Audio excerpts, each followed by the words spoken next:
alasan Suara Surabaya Media untuk memilih kantor Tansil & Associate sebenarnya itu bermula dari pengenalan saya secara pribadi kepada Pak Tansil.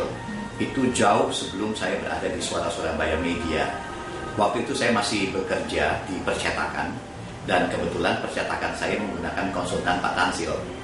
Dan itu kelihatannya juga awal dari perjalanan Pak Tansil di bisnis ini. Kemudian ketika saya masuk di Suara Surabaya Media, persis ketika kita memasuki usia yang ke-20 tahun, muncul gagasan untuk melakukan perubahan terhadap manajemen dan tata organisasi yang ada di Suara Surabaya Media. Pertimbangannya waktu itu adalah bisnis ini mulai menua, sehingga perlu disinergikan dalam konteks bahwa ada banyak hal yang terkait dengan perkembangan bisnis ini.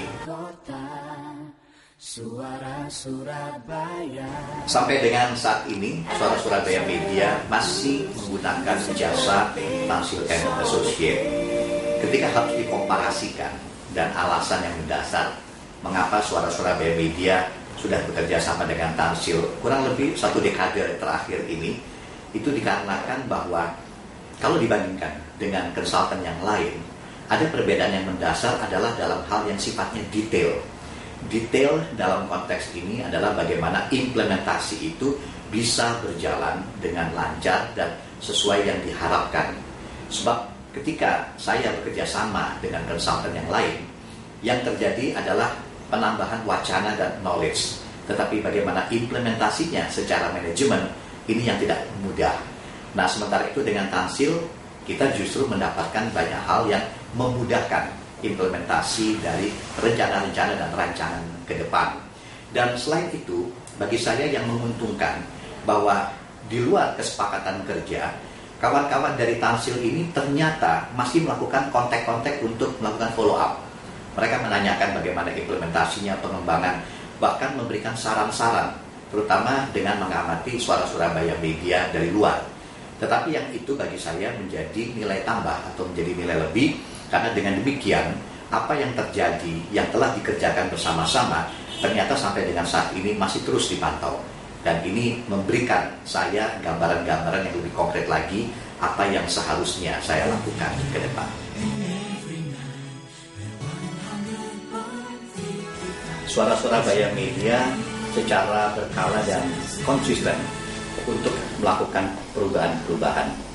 Dan kami sangat beruntung karena ketika teman-teman dari Tansil & Associate membantu Suara Surabaya Media pada saat melakukan restrukturisasi dan reorganisasi, ternyata ini menjadi sebuah platform yang sangat membantu kami untuk melakukan perubahan-perubahan pada hal-hal yang sifatnya fundamental. Sehingga apa yang dulu disusun, terutama yang terkait dengan SOP, kemudian mekanisme dan sistem, itu semua akhirnya masih bisa dilanjutkan sampai dengan sekarang, karena landasan dan fondasinya sangat jelas. Sehingga dengan demikian, perubahan-perubahan yang kami lakukan, memang sedikit banyak juga harus mengubah pada SOP dan sistemnya. Tetapi landasan awal yang sudah disusun, itu memperkuat dan memudahkan kami untuk melakukan perubahan-perubahan itu.